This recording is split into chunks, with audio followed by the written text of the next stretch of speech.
চাইয়া দেখেন আমার চোখের পানি চলে এসেছে বন্ধু। পৃথিবীতে আমার কাছে আমার মায়ের মতো দামি আর কেউ নাই রে। আমার মায়ের চেহারা মনে আমি দেখতে পারি না। আমার মায়ের চেহারা যদি বিন্দু পরিমাণ কালো হয়, আমার মনে হয় গোটা পৃথিবী আমার অন্ধকার হয়ে গেছে। বন্ধু, মায়ের জীবন কত কষ্টের তোমরা জানো না। বাবার ঘরে কষ্ট করে এসে স্বামীর ঘরে কষ্ট করে সন্তানগুলো বড় হওয়ার পরেও যদি মা কষ্ট পায় রে, তাহলে এর চেয়ে বড় হতভাগা সন্তান আর কেউ হতে পারে না। নবীজি বললেন, মায়ের চেহারার দিকে তাকাইয়া রইলা আর বলল, আল্লাহ আমার মাকে দেখে আমার মায়া লাগছে গো, আমার মা শুকিয়ে গেছে। আল্লাহ আমার মা কেমন জানি হয়ে গেছে। আমার নবী ডেকে ডেকে বলে, উম্মত রে, ওই মায়েরে ভালোবাসলি, আমার আল্লাহ তোর আমল নামার দিকে চাইয়া দেখ, আমার আল্লাহ তোর আমল নামায় হজের সওয়াব ঢুকাইয়া দিছে। জোরে জোরে বলুন না সুবহানাল্লাহ, আর জোরে বলেন না সুবহানাল্লাহ। বন্ধু, মায়ের মতো আপন কেউ নাই রে। যার মা নাই বাবা নাই, তারে ডাক কেউ দেয় না। সারা রাত তুমি বাইরে থাকো, কেউ তোমার খবর নিবে না, একটা বার বলবে না তুমি কোথায় রে। ও বন্ধু, পৃথিবীর সব প্রেম হলো স্বার্থের প্রেম। বাবা মার প্রেমে কখনো কোনো স্বার্থ নাই। বাবা মা চায় সব কিছুর বিনিময়ে আমার সন্তান ভালো থাকুক, ঠিক কিনা? ইয়া রাসূলুল্লাহ, আমার কাছ থেকে সবচেয়ে ভালো আচরণ তাকে কে পাওয়ার হক রাখে? নবীজি বললেন, ক্বালা উম্মুকা, তোমার মা। ইয়া রাসূলুল্লাহ, ক্বালা সুম্মা মান, তারপরে কে? নবীজি বললেন, ক্বালা উম্মুকা, তোমার মা। আবার প্রশ্ন করলেন, ক্বালা সুম্মা মান, তারপরে কে? নবীজি বললেন, ক্বালা উম্মুকা, তোমার মা। আবার প্রশ্ন করলেন, ক্বালা সুম্মা মান, তারপরে কে গো? আমার নবী বললেন, ক্বালা আবুকা, তোমার বাবা। বন্ধু, বাবার দাম কত বেশি রে, বাবার মর্যাদা কত বেশি। বন্ধু, আমার দিকে তাকান। একজন এক ব্যক্তি এসে আমার নবীকে একটা ডাক দিয়ে বললেন, নবী গো, ওগো নবী, আমার উপার্জিত অর্থগুলো, আমার সঞ্চয় করা অর্থগুলো আমার বাবা সে নিজের মতো করে খরচ করে, গো নবী আমি কি করব? আমার বাবা আমার উপার্জিত সম্পদ নিজের মতো খরচ করতে চাই গো, আমি কি করব গো নবী? আমার নবী এবার একটা ডাক দিয়ে বলল, শুধু তোমার উপার্জিত অর্থ নয়, তুমি নিজেও তোমার বাবার সম্পদ। শুধু তোমার টাকা পয়সা না, বাবা চাইলে তোমাকে যেমনি যেমনি তোমাকে ইউজ করতে পারবে, ব্যবহার করতে পারবে। তুমি না শব্দটা ব্যবহার করতে পারবা না। এই বাবা পাইয়া মানুষ কত কষ্ট দেয় রে। বাবার কথাও বন্ধু শুনতে চায় না। তোমাদেরকে আমি বলি, নবীজি একটা শব্দ হাদিস শরীফের মধ্যে 3 বার বলেছে, হতভাগা সে, হতভাগা সে, হতভাগা সে। কে রে সেই হতভাগা? আমার নবীজি একটা ডাক দিয়ে বললেন, পিতামাতা 2 জনকে পাইলো অথবা 1 জনকে পাইলো, তাদেরকে ভালোবেসে জান্নাতি হতে পারলো না, তার মতো হতভাগার পৃথিবীর বুকে কেউ হইতে পারে না। নবীজি বলেছে, বাবাকে কষ্ট দিও না। যেই বাবা তার সন্তানের উপর অসন্তুষ্ট রে, আমার নবী বলেছে আল্লাহ সেই সন্তানের উপর অসন্তুষ্ট। বাবা যেমন এই সন্তানকে দেখতে পারে না, আমার আল্লাহ যদিও মায়া করে বানাইছে, বাবার সাথে বেয়াদবির করেন, আল্লাহ তাকে সহ্য করে না। আমি আপনাদেরকে বলি, পৃথিবীর সকল পাপের সাজা পৃথিবীতে চাইলে আপনি মিটিয়ে নিতে পারেন, কিন্তু বন্ধু, বাবা মার কলিজার ব্যথা এই পৃথিবীতে শেষ হবে না। আপনার পুরো জীবন যন্ত্রণার মধ্য দিয়ে যাবে। এই যন্ত্রণার পরে, মরার পরে আপনার আযাব বন্ধ বহাল থাকবে। এমন বড় সম্পদ আপনি বুঝেন না। বাবা মা কত দামি জিনিস, বাবা মা কত মর্যাদার জিনিস, বাবা মার মর্যাদা কত বেশি রে। আল্লাহর কোরআনে পর্যন্ত বাবা মার কথা আল্লাহ ঢুকাই দিছে। আল্লাহ বলেছেন, ওয়াবিল ওয়ালিদাইনি ইহসানা। জোরে জোরে কন্যা আল্লাহু আকবার। বাবা মার সাথে মিষ্টি ব্যবহার, বাবা মার সাথে মধুর আচরণ, বাবা মার সাথে প্রেমময় আচরণ করতে আমার আল্লাহ নিজে অর্ডার দিয়েছেন, আমার নবী অর্ডার দিয়েছে। জোরে জোরে কন্যা সুবহানাল্লাহ। এবার আসেন বন্ধু, এখনকার যুগে, চাচা আমার কথা শোনেন, এখনকার যুগের ছেলেরা ম্যাক্সিমাম বউয়ের কারণে বন্ধু মাকে দাসী বানাই রাখে, ঠিক কিনা বলেন? ঠিক তো আসতে বললেন। আমি দেখেছি কোন কোন বাসায় কাজের বুয়ার দাম অনেক বেশি আছে রে, কোন কোন ছেলের কাছে বউয়ের কাছে মার দাম ততটা নাই। বন্ধু আমার নবী বলেছে মায়ের কলিজায় আগুন দিস না, তোর পুরো জীবন আগুনে জোর পড়ে যাবে রে, তোর পুরো ওই ফিউচারটা বন্ধু আগুনে পড়ে যাবে। নবীজি জানাই দিল মায়ের চেহারার দিকে যদি তাকায়, কোনো ছেলে মার দিকে তাকায় বলে আল্লাহ আমার মার চেহারাটা শুকায় গেছে গো, আমার মা আজকে দুপুরে কেন খেতে পারলো না, আমার মা কেন খাবার খাইতে পারে না, আল্লাহ গো আমার মায়ের কি হয়েছে গো, পৃথিবীতে মায়ের মতো আপন আর কেউ হতে পারে না। আমার নবী যে বলেছে যদি কোনো সন্তান মায়ের চেহারাটার দিকে তাকাইয়া কান্দে আর মনে মনে বন্ধু চোখের পানি না পড়লেও আপনারা চাইয়া দেখেন আমার চোখের পানি চলে এসেছে বন্ধু, পৃথিবীতে আমার কাছে আমার মায়ের মতো দামি আর কেউ নাই রে, আমার মায়ের চেহারা মনে আমি দেখতে পারি না, আমার মায়ের চেহারা যদি বিন্দু পরিমাণ কালো হয় আমার মনে হয় গোটা পৃথিবী আমার অন্ধকার হয়ে গেছে। বন্ধু মায়ের জীবন কত কষ্টের তোমরা জানো না, বাবার ঘরে কষ্ট করে এসে স্বামীর ঘরে কষ্ট করে সন্তানগুলো বড় হওয়ার পরেও যদি মা কষ্ট পায় রে, তাহলে এর চেয়ে বড় হতভাগা সন্তান আর কেউ হতে পারে না। নবীজি বললেন মায়ের চেহারার দিকে তাকাইয়া রইলা আর বলল আল্লাহ আমার মাকে দেখে আমার মায়া লাগছে গো, আমার মা শুকিয়ে গেছে, আল্লাহ আমার মা কেমন জানি হয়ে গেছে। আমার নবী ডেকে ডেকে বলে উম্মত রে ওই মায়েরে ভালোবাসলি, আমার আল্লাহ তোর আমল নামার দিকে চাইয়া দেখ, আমার আল্লাহ তোর আমল নামায় হজের সওয়াব ঢুকাইয়া দিছে। জোরে জোরে বলুন না সুবহানাল্লাহ, আর জোরে বলেন না সুবহানাল্লাহ। বন্ধু মায়ের মতো আপন কেউ নাই রে, যার মা নাই বাবা নাই তারে ডাক কেউ দেয় না, সারা রাত তুমি বাইরে থাকো কেউ তোমার খবর নেবে না, একটা বার বলবে না তুমি কোথায় রে। ও বন্ধু পৃথিবীর সব প্রেম হলো স্বার্থের প্রেম, বাবা মার প্রেমে কখনো কোনো স্বার্থ নাই, বাবা মা চায় সব কিছুর বিনিময়ে আমার সন্তান ভালো থাকুক, ঠিক কিনা বলেন বন্ধুরে। আমার মা বাবা নিয়ে আজকে দুইটা অপশন দিয়ে আমি আজকে আলোচনাটা শেষ করবো। বন্ধু আমার দিকে তাকান, ও বন্ধু হযরত জুরিস এমন একজন আল্লাহ ওয়ালা ছিল, এমন একজন বুজুর্গ ছিল, মানুষের ভিড়ে বন্ধু আমল করে তিনি মজা পাইতেন না। লোকালয় থেকে দূরে একটা বুখারী শরীফের হাদিস, লোকালয় থেকে দূরে একটা মাটির হুজরা বানাইলো, হুজরা বানায়া বন্ধু তিনি কি করলেন ওই হুজরার মধ্যে বসে বসে তিনি আমল করেন। একদিন জুরিস নামাজরত অবস্থায় এবার মা বন্ধু গেলেন, যাইয়া ডাকে বাবা বাবা গো আমি মা এসেছি একটু দেখা করব, কিন্তু জুরিস তো সরল মনা, জুরিস তো নামাজরত অবস্থায়, জুরিস নামাজ চালিয়ে গেল, আল্লাহকে বলে আল্লাহ গো আমি নামাজ পড়বো না, মায়ের ডাকে সাড়া দিব। তিনি নামাজ চালিয়ে গেলেন, মার সাথে দেখা করলেন না, নামাজ শেষ করে বাইরে এসে দেখে বন্ধু মা নাই, চলে গেছে। দ্বিতীয় দিন আবার বন্ধু মা আসলো ওই ছেলে জুরিজের সাথে, ছেলেটা অনেক বুজুর্গ অনেক আল্লাহওয়ালা। দ্বিতীয় দিন আবার আসলো, আসার পরে চাইয়া দেখে আজকেও জুরিস নামাজরত অবস্থায় বাহিরে এসে মা ডাকে, হুজরাটা ছিল তার বন্ধু মাটি দিয়ে বানানো, মাকে ডাকে রে।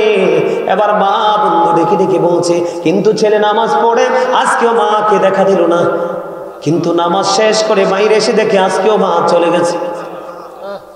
2 দিন চলে গেল, তৃতীয় দিন বন্ধু আসলো, তৃতীয় দিন বন্ধু মা আবার আইসা ডাকে, কিন্তু আজকেও জুরিস নামাজরত অবস্থায়, মা ডাকে জুরিস, মায়ের ডাকে বন্ধু সাড়া দেয় না। এবার নামাজ শেষ করলো, নামাজ শেষ করার পরে বাইরে এসে দেখে আজকেও মা নাই, মা চলে গেছে। এক এক করে 3 দিন মাকে দেখতে আসলো, দেখা দিল না, ছেলে মাকে বকাও দেয়নি। ও বন্ধু 3 দিন করে কষ্ট করে মা আসছে, এইটুকু কষ্ট আল্লাহ সহ্য করতে পারে নাই রে। মা 3 দিনের দিন যাওয়ার সময় বন্ধু বাংলা বইয়ের গল্প নয়, এটা বুখারী শরীফের হাদিস। ও বন্ধু হাদিসটা লম্বা, এটা হলো বন্ধু মাঝখানের একটা অংশ। এবার কি করলো, ও বন্ধু যাওয়ার সময় মা দুঃখ ভরা হৃদয় নিয়ে যায়, আল্লাহ এক এক করে 3 দিন আসলাম ছেলের সাথে দেখা করতে, দেখা হলো না। আমার ওই ছেলেটাকে বেশ্যা, এতদিন কিন্তু বেশ্যা মহিলা হযরত জুরিসকে নিয়ে ভাবে না, এবার বেশ্যা মহিলা ডেকে ডেকে বলে রে আমি বাচ্চা এনেছি জুরিস থেকে, আসলে জুরিস কিছুই জানে না। বন্ধু জুরিস যদিও পরেশগার আল্লাহ ওয়ালা রে, মায়ের অভিশাপে তার কপাল পড়ে ছাই হয়ে গেছে।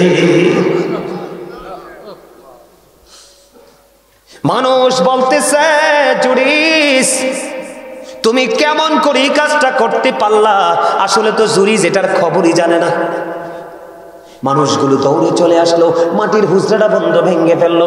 জুরিসকে প্রহার করতে করতে টেনে হেসড়ে হুজরা থেকে বের করলো। সরল মনে জুরিস তো কিছুই বুঝতেছে না, ডেকে ডেকে বলে, বন্ধু তোমরা বলো না আমার অপরাধ কি রে, আমি কি করেছি? এবার বন্ধু লোকেরা ডেকে ডেকে বলে, জুরিস তুমি বেশ্যা মহিলার সাথে অবৈধ সম্পর্ক করে বেশ্যা মহিলার গর্ভে তুমি সন্তান দিয়েছো। এবার জুরিস শুনে আতঙ্কিত হয়ে গেল, আশ্চর্য হয়ে গেল বন্ধু, আশ্চর্য হয়ে গেল, কি বলে রে? এবার জুরিস বললেন, মায়ের কিন্তু খাইয়ে ফেলছে, হুজরাটাও কিন্তু ভেঙে ফেলছে, মায়ের অভিশাপ লাগছেনি। কথা বলেন না কেন? আসলে কি জুরিস ওই মহিলার কাছে গেছে? জানেও না, চিনেও না, এতদিন কিন্তু মহিলা জুরিসের কথা বলেও না। এবার কি করলেন? জুরিস বলল, আমাকে একটা গটি পানি দাও। একটা গটি বন্ধু পানি দেওয়া হলো। দেওয়ার পরে তিনি অজু বানাইলেন, অজু বানাইয়া তিনি নামাজ পড়লেন। নামাজ পড়ে বললেন, ওই যে বাচ্চাটা বেশ্যা মহিলার পেট থেকে দুনিয়াতে আসছে, ওই বাচ্চাটাকে আমার কাছে নিয়ে আসো। এবার বন্ধু বাচ্চাটাকে জুরিজের সামনে আনা হলো। বাচ্চাটার পেটটার উপর জুরিজের হাত রাখিয়া অসংখ্য মানুষ বন্ধু দৃশ্য দেখার জন্য দাঁড়িয়ে আছে। বেশ্যা মহিলার বাচ্চাটার পেটটার উপর বন্ধু জুরিজের হাতটা রেখে বলল, বাবু বলো না তোমার বাবা কি? এবার ওই বাচ্চাটা ডাক দিয়ে বলল, ওই রাখাল আমার বাবা। জোরে জোরে বলেন না সুবহানাল্লাহ।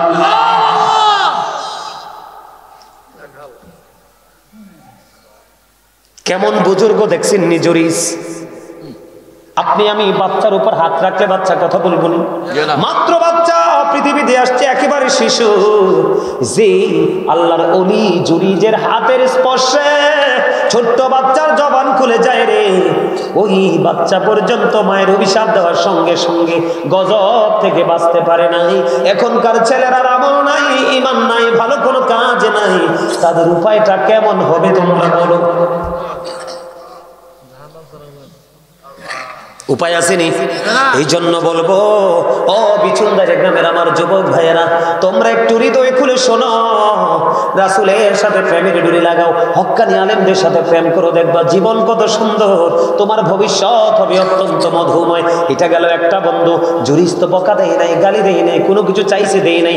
নামাজ পড়ে, আর পড়েও যদি মায়ের এই দুঃখ আল্লাহ সইতে না পারে, তাহলে তোমার আমার তো হদিসে থাকবে না।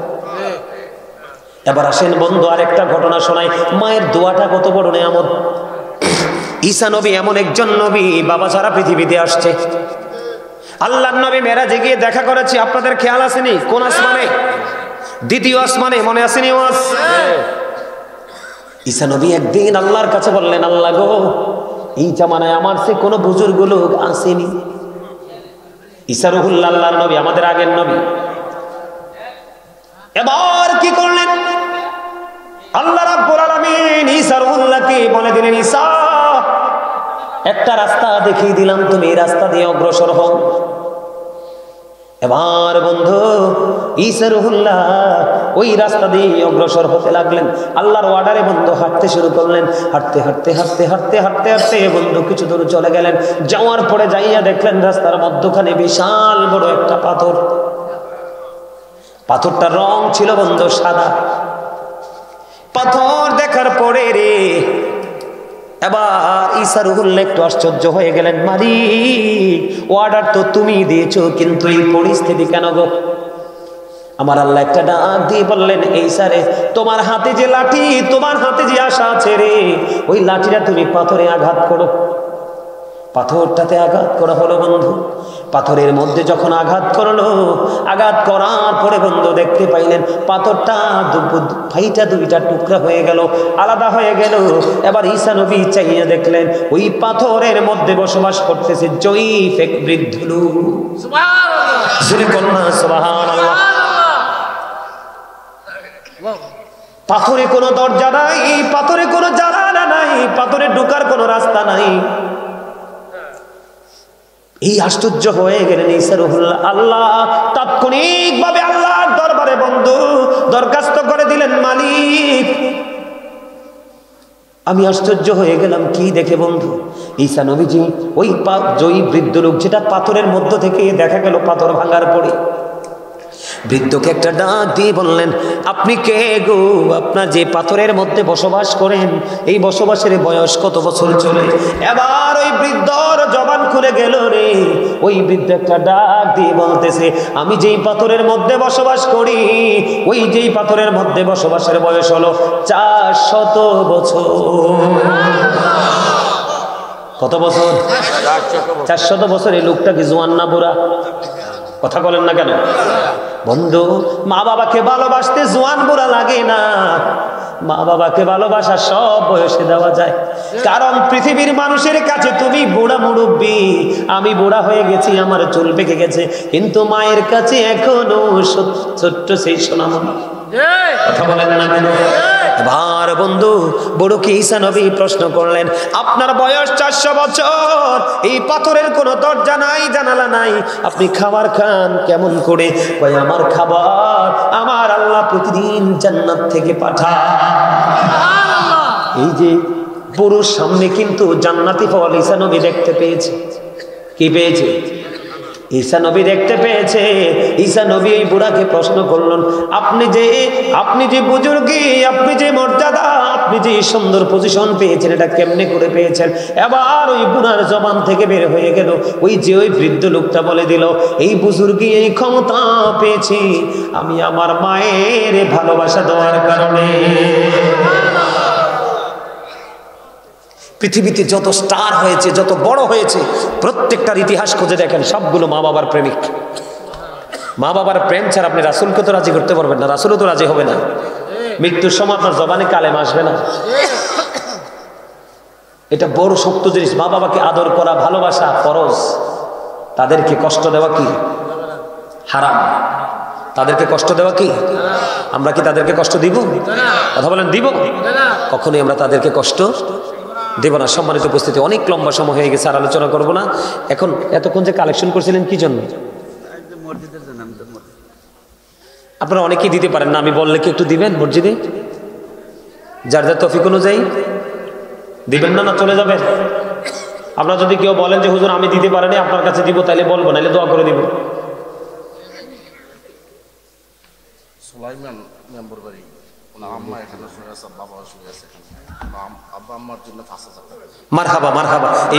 এও যাইয়েন না, বসেন, আমি শেষ করে দিচ্ছি, আপনাদেরকে ছেড়ে দিচ্ছি, যাইয়েন না। কেন জানেন? আমার সামনে কোরআন শরীফ নাই। কোরআন শরীফ যদি থাকতো আমি আপনাদেরকে বলতে পারতাম, যেহেতু কোরআন শরীফ লাগবে না, আমার দিকে তাকান, যাইয়েন না। শেষ ভালো যান, শেষ ভালো যান। আজকের মাহফিলের পরিপূর্ণ সওয়াব নিয়ামত নিয়ে যাবেন যারা শুরু থেকে শেষ পর্যন্ত বসছেন। যারা মনে করেন যে ফরমালিটি, শুধু বসলাম আর গেলাম, আপনারা কিচ্ছু পাবেন না। এতক্ষণ আলোচনা শুনেছেন, হৃদয় জোর করে আমি খুশি হয়েছি, আমার আল্লাহ আশা করি খুশি হবে। জোরে কোন আমিন। এদিকে তাকান। আল্লাযীনা ইউমিনুনা বিল গায়বি ওয়া ইয়াকিমুনাস সালাতা ওয়া মিম্মা রাযাকনাহুম ইউনফিকুন। আল্লাহ বলেছেন সাবধানে ওরাই যারা অদৃশ্যে বিশ্বাস করে, সালাত কায়েম করে, ওয়া মিম্মা রাযাকনাহুম ইউনফিকুন, যারা আল্লাহ যে ধন দিয়েছে, সম্পদ দিয়েছে, তা থেকে আল্লাহর রাস্তায় ব্যয় করে। জোরে কোন না মারহাবা, আর জোরে বলেন না মারহাবা। এইও আমার দিকে তাকান, আমিও তো গুনাহগার। আমার গ্রামের 32 বছরের পুরনো একটা মসজিদ মাত্র 5 মাসে আমি কমপ্লিট করে ফেলেছি। কয় মাস? মাত্র 5 মাসে। আমার সাথে আমার ভালোবাসার কিছু মানুষ যুক্ত ছিল। 32 বছরের পুরনো মসজিদ, আশেপাশে অনেক বিল্ডিং হয়েছে, কিন্তু মসজিদে 10 টাকা কেউ দেওয়ার। আমি যে মসজিদের কাজ আল্লাহ আমাকে দিয়ে গোলামিটা করাইছে, আমি ধরছি 5 মাসে কমপ্লিট করেছি। আপনারা অনলাইন খুঁজে দেখবেন, দেখলে আপনাদের চক্ষু ঠান্ডা হয়ে যাবে। রাতে যদি এই মসজিদের দৃশ্য দেখে মানুষ মনে করে সত্যিকারের এক টুকরো জান্নাত। ডিজাইনটা, লাইটিংটা, এটা পুরোটা আপনার বিদেশের সিস্টেমে করা হয়েছে। সুবহানাল্লাহ বলেন না। কয় মাসে? মাত্র 5 মাসে। কেন করছি জানেন? আমি এখনো মানুষের বাড়িতে ভাড়া থাকি, ভাড়া। আমার নিজের বাড়ি নাই, মানুষের বাড়িতে ভাড়া থাকি। আমার এক ভক্ত প্রশ্ন করেছিল যখন মসজিদ করতেছে, হুজুর আপনি তো অন্যের বাসায় ভাড়া থাকেন, মসজিদ কেন করছেন? আমি উত্তর দিয়েছিলাম, বন্ধুরে তুমি ভাড়া বাসায় থাকলেও আজরাইল আসবে, নিজের ঘরে থাকলেও আজরাইল আসবে। আমার নবীজি বলেছে পৃথিবীর বুকে যে ছোট্ট হোক বা বড় হোক, ছোট হোক বা বড় হোক, যে কোনো মসজিদ বানায় রে, আমার আল্লাহ, আমার নবীজি জানিয়েছেন আমার আল্লাহ তার জন্য জান্নাতে ঘর সাজায় রাখবে আমার আল্লাহ। এই জন্য বন্ধু, নিজের বাড়ি যদি কোনোদিন বেঁচে থাকে মালিক চাই হবে রে, কিন্তু একটা জান্নাতের ঘর বানাইছি, আরো মাদ্রাসা করব, মসজিদ বানাবো। এই জন্য আমি আপনাদেরকে বলি সুন্দর, এর মধ্যে সবচেয়ে বেশি গুরুত্বপূর্ণ জায়গা হলো তার হার্ট সবসময় স্ট্রং থাকে। আর যে লোকটা সবসময় গম্ভীর থাকে, ভার থাকে, মানে ফ্রি থাকে না, ওই মানুষটার হার্টে প্রেশার পড়ে, তার গম্ভীরতা তার হার্ট কি করে কুড়ি কুড়ি খায়, তার ভিতরে যে পার্টসগুলো আছে, অর্গানগুলো আছে, সেগুলোকে দিনে দিনে ড্যামেজ করে দেয়। এই জন্য রাসূল বলেছে তোমরা যতটুকু সময় বিচরণ করো ততটুকু সময় তোমরা হাসি খুশি থাকো, তবে অনেক বেশি হাসা যাবে না। অনেক বেশি হাসলে আবার আপনার অন্তরটা মারা যাবে, দিল মরে যায়। আমার কাছে অবাক লাগলো, আপনাদেরকে আন্তরিকভাবে মোবারকবাদ জানাচ্ছি। আমি প্রায় আজই বলি, আপনাদের মতো বাবার বয়সী, চাচার বয়সে আপনারা যারা পৃথিবী থেকে চলে গেলে এই পৃথিবীটা আর বেশি দিন থাকবে না। কেন থাকবে না জানেন? বিশেষ করে আমাদের বাংলাদেশ ধ্বংস হয়ে যাবে। এতগুলো মানুষের মাঝে 10 জন যুবক হবে না। দেখেন, আপনাদের পরে এই যুবকগুলো এই জলসাগুলো আর সাজাবে না। জলসাগুলো যখন সাজানো বন্ধ করে দিবে তখন ধর্মীয় চর্চা বন্ধ হয়ে যাবে। এখন থেকেই কিন্তু আমাদের ছেলেরা নষ্ট হয়ে যাচ্ছে, নষ্ট পথে হাঁটছে। কেন জানেন? এখন থেকে আমাদের ছেলেরা পথভ্রষ্ট হয়ে যাচ্ছে শুধুমাত্র ইহুদিদেরকে ফলো করতে করতে। বলো হুজুর আমার দেশে তো কোনো ইহুদি নাই। মোবাইল আছে দাদা, চাচা মোবাইলটা দেন, দেখাই তার আর একটু। এই যে এটা চিনেন তো? এটা কি মোবাইল? একটা মানুষের চরিত্র, একটা মানুষের চোখ, একটা মানুষের কান, একটা মানুষের হৃদয়, একটা মানুষের বডিকে একবারে ড্যামেজ করার জন্য এইটাই যথেষ্ট।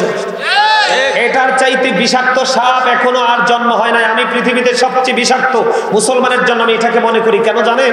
কারণ এইটার মধ্যে যতটুকুই ঘাটবেন সব অশ্লীল, বেহায়া এবং ইহুদি নাসারাদের সব সংস্কৃতি। কথা বলেন না কেন? এই কারণে আজকে আপনার মাহফিলে দেখেন আপনার ছেলে আসে নাই, আপনার নাতি আসে নাই। আসবে কি করে? আপনি কিন্তু তাকে ট্রেনিংও দেন নাই। আমার দিকে তাকান। আমার আলোচনা শুনতে হলে আপনাদেরকে কয়েকটা শর্ত মানতে হবে। ফার্স্ট কন্ডিশন হলো স্টপ ইউর মাউথ এভরিবডি, সকলের জবানকে বন্ধ রাখতে হবে। সেকেন্ড কন্ডিশন হলো you listening my lecture very attentively, আমার কথা সবাইকে মন দিয়ে শুনতে হবে। থার্ড কন্ডিশন হলো আপনি যদি বলেন আই সেড ডোন্ট অ্যাকসেপ্টেবল, আমি বলবো অত্যন্ত আদবের সাথে ভদ্রতার সাথে নমনীয়তার সাথে বলবো I say go to your seat out of sight, আপনি বাসায় চলে যান। কারণ আমার যে ক্লাসটা আমি আপনাদেরকে বুঝাই তখন বুঝতে পারবেন জীবনটা কি, এই পৃথিবীটা কি, ভবিষ্যৎটা কি, তখন বুঝতে পারবেন। আমার দিকে তাকান, অত্যন্ত মনোযোগ সহকারে কথাগুলো শুনবেন। সম্মানিত উপস্থিতি, আমরা এখানে যারা উপস্থিত হয়েছি প্রত্যেকের নাম কি? মানুষ। মানুষকে যদি আমি বাংলায় ট্রান্সলেট করি তাহলে কি হবে?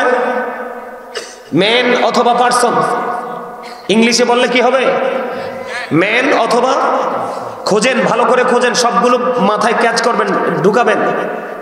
আমি যদি আরবিতে বলি, আল্লাহ রাব্বুল আলামিন এই মানুষগুলোকে কখনো বলেছেন ইয়া আইয়ুহান নাস, আবার কখনো বলেছেন ইয়া আইয়ুহাল ইনসান।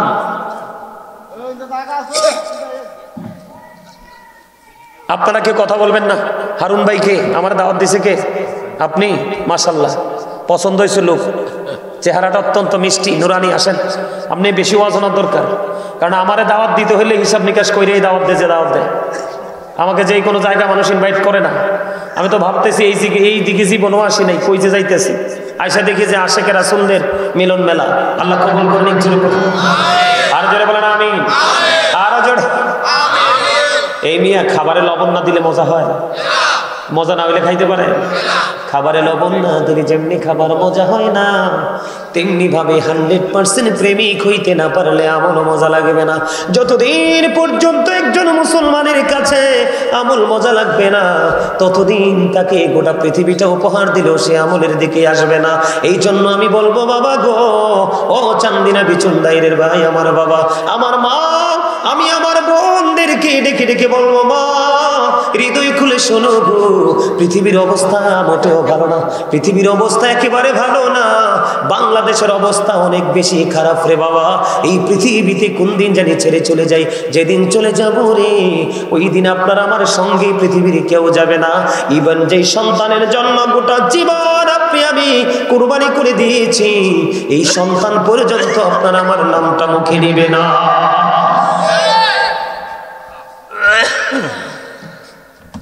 আমি আপনাদেরকে কি বলে বন্ধু, একটু গভীরভাবে শোনেন। এই যে মানুষের সংক্ষিপ্ত নামগুলো আমরা বাংলায় জানতে পারলাম, আরবিতে জানতে পারলাম, ইংলিশে আমরা জানতে পারলাম মানুষের আসল নামটা। এই মানুষটা যেটা, এটা হলো বন্ধু একটা স্ট্রাকচার, বডি স্ট্রাকচার। এই যে মাথা থেকে পা পর্যন্ত এটার নাম মানুষ, কিন্তু এই মানুষটাকে যে চালায় রে, ওই মানুষটার ভিতরে আরেকটা মানুষ আছে। ওই মানুষটার নাম বাংলাতে যদি বলি এটাকে বলা হয় আত্মা, ইংলিশে যদি বলি এটাকে বলা হয় সোল। আর আল্লাহর কোরআনের ভাষা, ওই ভাষায় যদি বলি রে এটাকে বলা হয় বন্ধু, আমরা যদি আল্লাহর কোরআনের ভাষায় বলি এটাকে বলা হয় রূহ। খেয়াল করবেন, গভীর খেয়াল বন্ধু। আজকের ওয়াজ মূর্খ লোকের জন্য নয়, বিবেকহীন মানুষের জন্য নয়, আজকের মাহফিল হলো বিবেকবানদের জন্য। ওই স্কুলের ক্লাস হলো বিবেকবান স্টুডেন্টদের জন্য, কলেজ ইউনিভার্সিটির ক্লাস হলো বিবেকবানদের জন্য, ওই নামাজ বন্ধু বিবেকবানদের জন্য, পবিত্র প্রত্যেকটা কাজ করে বিবেকবান। ও বন্ধু, বিবেকহীনের কাছে ভালো বন্ধু দুটোই মিলেমিশে একাকার। আল্লাহ রাব্বুল আলামিন পবিত্র কালামে হাকিমে তিনি বলে দিয়েছেন, say the soul is the order of my lord. আল্লাহ বলেছেন ক্বালির রূহু মিন আমরি রব্বি, first tense, present tense, future tense, অতীত, বর্তমান, ভবিষ্যৎ। একদিন আপনি আমি ছিলাম না কোথায়? সেদিন আলমে আরোহা, রূহের জগৎ। যেদিন আপনি আমি রূহের জগতে ছিলাম সেদিন আপনার আমার কোনো নাম ছিল না। যখন এই পৃথিবীর বুকে মায়ের উদরে যখন বন্ধু 7 মাস 8 মাস হয়ে গেছে, তখন আপনার আমার নাম নাই। মরা আসলেও বন্ধু তার নাম রাখা হয় না। জিন্দা আসার পরে 7 দিন পরে মাথার চুল ফালানো হয়, নাম রাখা হয় এবং আকিকা দেওয়া হয়। ওই যেই নামটা দেওয়া হয় ওই নাম ধরে আপনার আমার একটা সময়, অনেক লম্বা সময়, 50 বছর, 60 বছর, 70 বছর, 100 বছর, 20 বছর চলে যায় বন্ধু। হঠাৎ করে একদিন জীবনের গতিটা থেমে যায়। কোন মোহনায় এসে তোমার জীবনের গতি বন্ধু থেমে গেল, তুমি আমি আমরা কেউ জানি না। একদিন বন্ধু অজানা গন্তব্যে সে থেমে গেল জীবন। সেই জীবনের নাম হলো বন্ধু মরণ। কারণ মরার পরে কিন্তু আরেকটা জীবন আছে, ঠিক কিনা বলেন? যেদিন দেহ থেকে পাখি উড়াল দিয়ে যাবে রে ও বন্ধু, তার আপনার সেই দিন থেকে আপনার নাম হবে মরহুম। তার মানে I am a dead, you are a dead. আপনি আমি আমরা সবাই বন্ধু মৃত। এখানে আসার কারণ হলো, আপনি দেখেন যেদিন আলমে আরোহায় ছিলাম সেদিন আমার নাম নেই। যেদিন যতদিন পৃথিবীতে ছিলাম এদিন একটা নাম আছে রে, কিন্তু যেদিন আমার পৃথিবী ছেড়ে চলে যাব সেদিন আপনার আমার নামের সাথে একটা জিনিস যুক্ত হবে বন্ধু, মরহুম। মরহুম যেদিন হব সেদিন আপনার আমার ঠিকানা হবে বন্ধু কবরে। কোথায়? এটাকে আর একটু উঠাই দিয়ে দাও তো ভাই, উপরে একটু হালকা। কোথায় বলেন? উপরে। কোথায়? কবরে চলে যাব। ও বন্ধু, আমি আপনাদেরকে একটা জায়গায়, এই জায়গাটা নিয়ে বলবো, ঠিক আছে?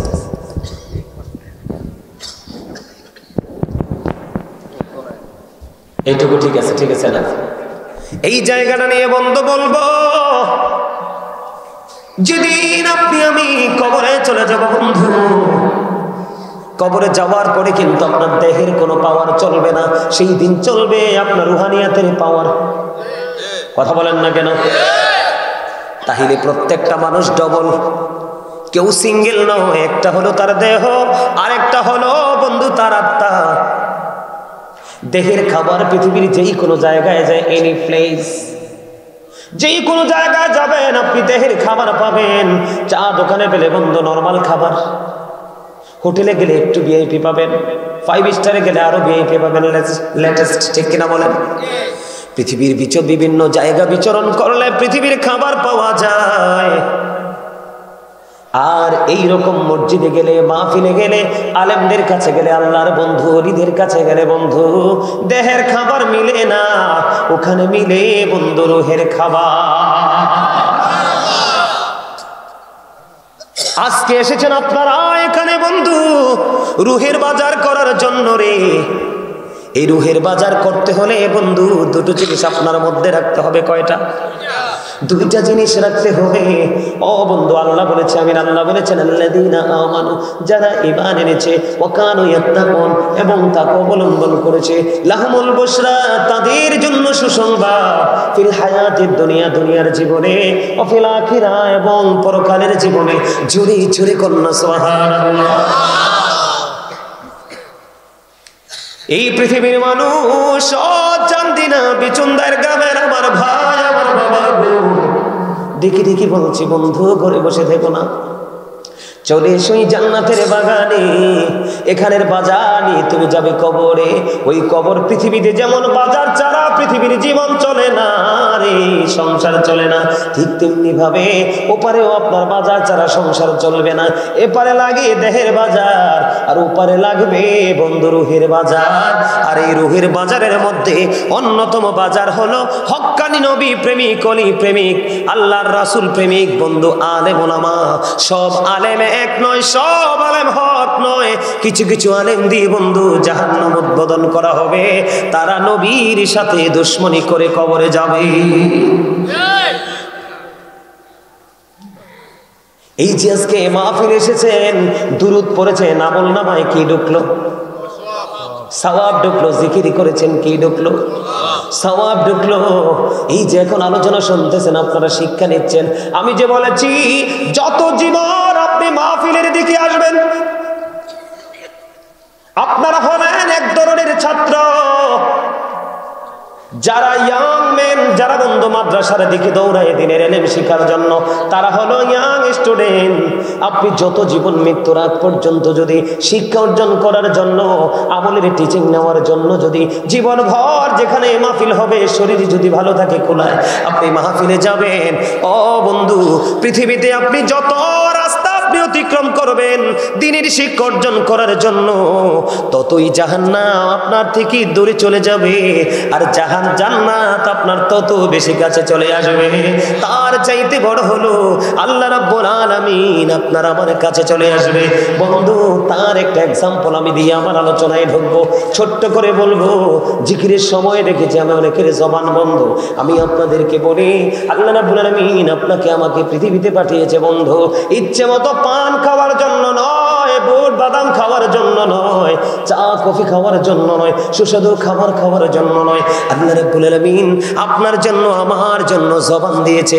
আল্লাহ বলেছেন, remember me then I will remember you. আল্লাহ বলেছেন, remember me then I will remember you. আল্লাহ বলেছেন, ফাযকুরুনি আযকুরকুম। আল্লাহ বলেছেন, তোমরা আমাকে স্মরণ করো, আমি তোমাদেরকে স্মরণ করব। এই মুহূর্তে যদি আপনাকে কেউ প্রশ্ন করে, বিচুন্দায় সরকারি প্রাথমিক বিদ্যালয়ের মাঠে আপনি বসে আছেন, অন্য মানুষগুলো চা দোকানে বসে আছে, আপনি বলেন তো আপনার মালিক কি করে? এই মুহূর্তে যদি আপনাকে কেউ প্রশ্ন করে, ও আব্দুল কুদ্দুস তুমি বলো গো, এই মুহূর্তে তুমি তো মাহফিলে বসে আছো, তুমি বলো তোমার মালিক এই মুহূর্তে কি করে? আপনি সঙ্গে সঙ্গে বলে দিবেন, আমি কনফিডেন্স নিয়ে উত্তর দিতে পারবো, আনসার দিতে পারবো। উত্তর দিয়ে দাও। আমি বলতে পারি, রে আমার মালিক আমার জিকির করে। বুঝে আসলো না কথাটা? আসছে? এবার ব্যাখ্যা করব বন্ধু। হাদিস শরীফটা পুরোটাই একটা ভেঙ্গে ভেঙ্গে বলবো। হযরতে আবু হুরায়রা রাদিয়াল্লাহু তাআলা আনহু থেকে হাদিস খানা বর্ণিত। আপনার আমার প্রাণের নবী তিনি বন্ধু জানিয়ে দিয়েছেন। আমার দিকে তাকান, হৃদয় উজাড় করে বন্ধু আলোচনা শুনেন। আমার নবী বলেছেন, একজন বান্দা আল্লাহকে যেমন মনে করে, আল্লাহ সম্পর্কে বান্দা যেমন ধারণা করে, ওই বান্দার কাছে তার আল্লাহ ঠিক তেমনই। ওমা সুবহানাল্লাহ বলবেন না? আপনি যদি মনে করেন আমার আল্লাহ আমাকে ক্ষমা করে দিয়েছে, ঠিকই আল্লাহ ক্ষমা করে দিবে। আপনি যদি মনে করেন না না জীবনে কোনোদিন ক্ষমা পাবো না, আসলে আপনি কোনোদিন ক্ষমা পাবেন না। আমার নবীজি বলেছেন, বান্দা আল্লাহকে যেমন মনে করে আল্লাহ বান্দার কাছে ঠিক তেমনই তার প্রমাণটা দেখেন। একটা প্রমাণ আপনারা সবাই জানেন বন্ধু, বিচুনদারে প্রাইমারি স্কুলের মাঠে মাহফিলে এসেছেন, কিন্তু মূলত আপনারা মাহফিলে তো আসেননি, আপনারা মূলত এসেছেন আপনার মালিকের দিকে। হাদিস শরীফের ভাষা কত চমৎকার দেখেন। আপনারা আমার প্রাণের নবী তিনি বলে দিয়েছেন, কেউ যদি পৃথিবীর বুকে জিকির করতে করতে করতে করতে আল্লাহর দিকে 1 বিঘা পরিমাণ এগিয়ে যায় রে, আল্লাহ রাব্বুল আলামিন কথা দিয়েছে, হাবিব আপনি জানিয়ে দেন আমি আল্লাহ কথা দিলাম আমি আমার ওই বান্দার দিকে 1 গজ পরিমাণ এগিয়ে আসি। আরো জোরে বলেন না সুবহানাল্লাহ। আরে যুবক, তোমাদেরকে বলছি যুবক, অনেক যুবকদেরকে আমি দেখেছি রাস্তাঘাটে ঘুরে, তোমরা মুষ্টিময় কয়েকজন যুবক মাহফিল এসেছো, তোমাদের নসিবে তো খুশ নসিবে রে, তোমরা জানো না। এই জামানায় সব যুবকের সাথে পাল্লা না দিয়ে যেই যুবকটা মসজিদে আজান দিতে চলে যায়, মাহফিলের সময় মাহফিলে চলে আসে, ধর্মীয় কোনো অনুষ্ঠান হলে সময় দিতে চলে যায়, এই যুবকটার মতো দামি যুবক এই প্রজন্মে আর কেউ হতে পারে না। ও যুবক, আমি তোমাদেরকে খুশি করার জন্য বলছি না, আমি তোমাদেরকে নিয়ে চিন্তিত, আমি তোমাদেরকে নিয়ে শঙ্কিত, আমি তোমাদেরকে নিয়ে আতঙ্কিত। কারণ তোমাদের মাথা থেকে পা পর্যন্ত, সকাল থেকে বিকেল পর্যন্ত, 1 জুমা থেকে আরেক জুমা পর্যন্ত, 1 রমজান থেকে আরেক রমজান পর্যন্ত আমি দেখতে পাই রে, তোমরা প্রত্যেকটা স্টেপ নাও অন্ধকারাচ্ছন্ন পরিবেশের দিকে দাঁড়িয়ে। যুবক, তোমাদেরকে বলছি, যারা এই মুহূর্তে জান্নাতের বাগানে এসে বসেছ, এই পৃথিবী থেকে সূর্যটা 9 কোটি 13 লক্ষ মাইল দূরে, সূর্যের আলো পৃথিবীতে আসতে সময় লাগে মাত্র 8 মিনিট 20 সেকেন্ড। প্রতি সেকেন্ডে সূর্যের গতিটা পৃথিবীর দিকে 1,86,000 মাইল বেগে পৃথিবীর দিকে ছুটে আসে। এটা হলো দৃশ্য নূরের গতি, আর অদৃশ্য নূরের গতি আরো বেশি পাওয়ারফুল। বলে হুজুর এখানে কেন আসলেন গো? আমার যুবক ভাইদেরকে বোঝানোর জন্য। যুবক রে, একবার চলে গেলে বুঝবে রে পরকালটা কত ভয়ঙ্কর। কেউ হবে না তোমার সঙ্গী, কেউ তোমার টেলিফোন করবে না। তুমি যদি আজকে 2টো বাচ্চা রেখে পৃথিবী থেকে চলে যাও, কোনো বন্ধু তোমার বাচ্চার জন্য 1 সের চাল দিবে না রে। পৃথিবী বড়ই নিষ্ঠুর, তোমরা জানো না পৃথিবী কতটা নিষ্ঠুর। বিশেষ করে বাংলাদেশ দিন দিন পাথরের মতো শক্ত হয়ে যাচ্ছে।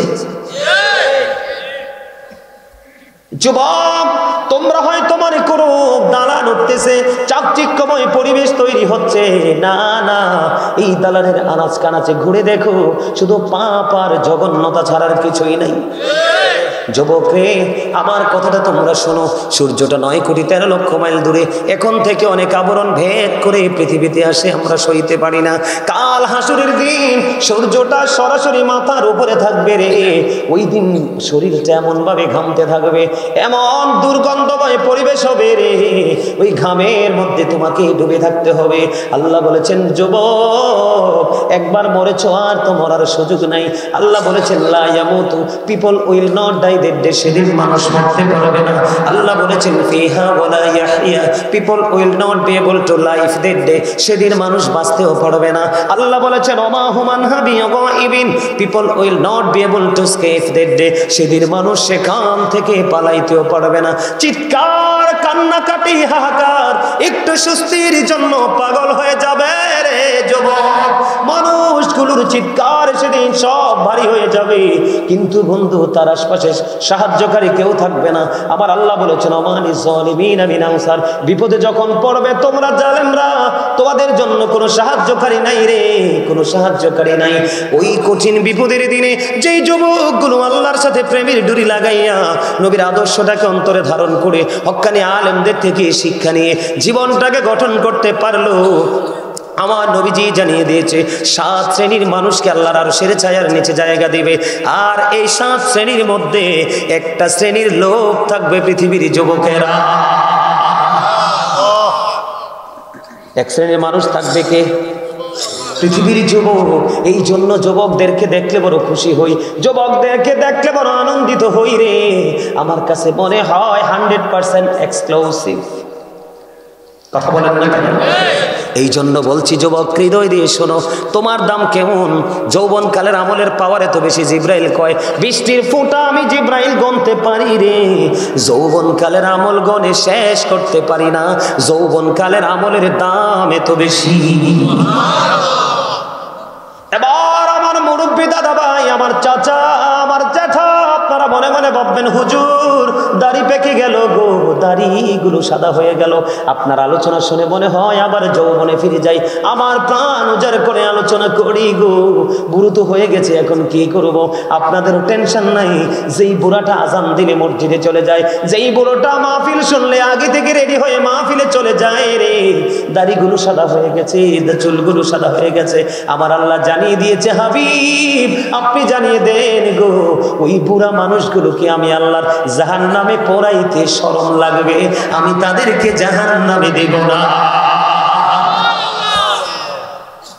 আমার মনে হয় কয়েক বছরের মধ্যে আজকের মতো এত মুরব্বী আমি মাহফিলে আর কোথাও পাই নাই। আমি অনেক খুশি রে, আমার কাছে আপনাদেরকে দেখে বন্ধু ভালো লাগলো।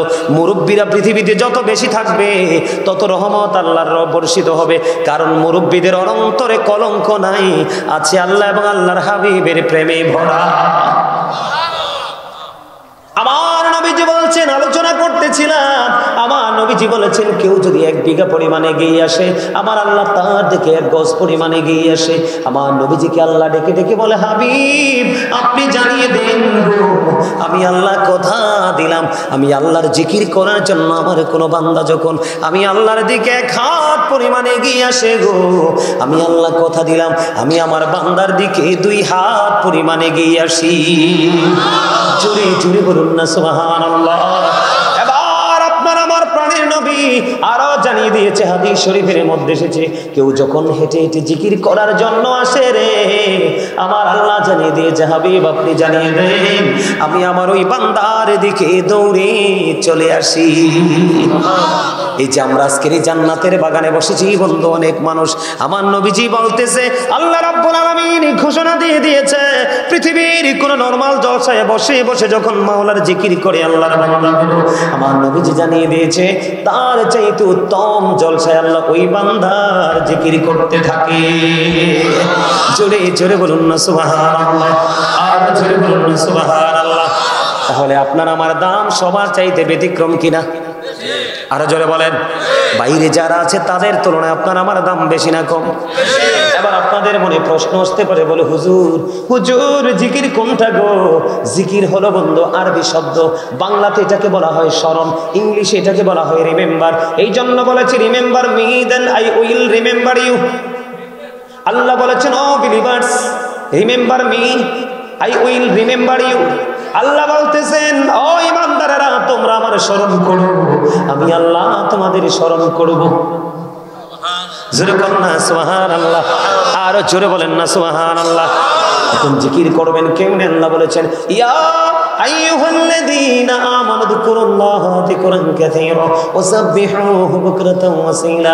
আল্লাহ বলেছেন ইমানদারেরা তোমরা বেশি বেশি করে জিকির করো, সকাল থেকে সন্ধ্যা আল্লাহর পবিত্রতা ঘোষণা করো। এখন জিকির করবেন কেমন? আল্লাহ জানিয়ে দিয়েছেন ফাযকুরুল্লাহা কিয়ামান, দাঁড়িয়ে দাঁড়িয়ে জিকির করো, ও কুউদান বসে বসে জিকির করো, ওয়া আলা যুনুবিকুম শুয়ে শুয়ে জিকির করো। তারপরেও জিকির বন্ধ করা যাবে না। এবার প্রশ্ন আসতে পারে হুজুর জিকির কোনটাকে বলে গো?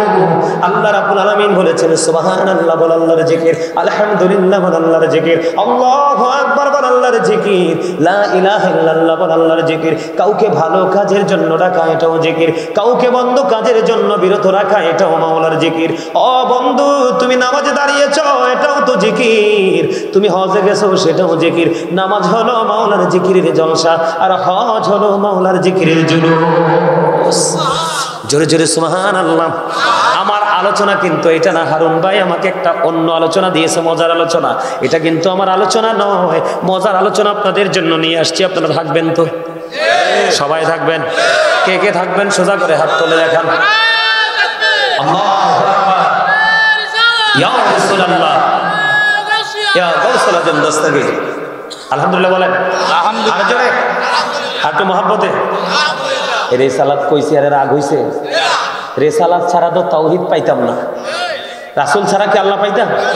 তাহলে আল্লাহ যেখানে রাসূলও আমরা রাখবো কি রাখবো না? যদি রাখতে পারি তাহলে ইমানদার, যদি না রাখতে পারি তাইলে মুনাফিক।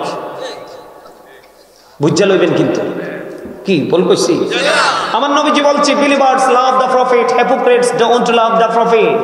নবীজি বলেছেন ইমানদাররা আমি নবীকে ভালোবাসবে, মুনাফিকরা আমাকে ভালোবাসবে না। আর যারা ভালোবাসবে না, আল্লাহ রাব্বুল আলামিন বলতেছে হাবিব আপনি টেনশন করেন কি জন্য? মেসেজ তো আমি দিয়ে দিয়েছি কোরআন শরীফে, ইন্নাল মুনাফিকিনা ফিদ দারকিল আসফালি মিনান নার। আল্লাহ বলতেছেন the hypocrites will be in the lowest place of hell. মুনাফিকরা জাহান্নামের একবারে সর্বনিম্ন স্তরে থাকবে, জাহান্নামের উপরেও না, নিচে, একেবারে লোকাল প্লেস। নাউজুবিল্লাহ বলেন। আল্লাহ আমাদের সবাইকে আল্লাহর প্রিয় হাবিবের গোলাম হিসেবে কবুল করে নিক। জোরে জোরে কোন আমিন, আরো জোরে কোন আমিন, আরো জোরে কোন আমিন। সবাই খুশি? বেজার হলে কিচ্ছু করার নাই, হক কথা তো কইতেইব না। আমার মূল ওয়াজটাই আমি ডুববো। আপনাদেরকে একটু মজা দিলাম আর কি, দুরূদ এবং জিকির করলে লাভ না লস? এবার বন্ধু জিকিরের আর একটা অংশ হলো বন্ধু নামাজ গুরুত্বপূর্ণ। এটা নিয়ে ছোট্ট একটা হাদিস শরীফ আমি আপনাদেরকে শোনাই। কারণ এখন দেখা যায় কমার্শিয়াল নামাজি, ডিজিটাল নামাজি জুমার দিনে যায় সবার পরে, বের হয়ে আসে সবার আগে। মনু কথা কওয়া যাইবে না? চা আল্লাহ গো, দরকার লাগলে আমি বাড়িতে আনি চা দেবো তো আজনো মনু। এই মুরব্বীর বলে চা খাওয়ার মনে ধরছে, কেউ চা নি দেন। আই কিন্তু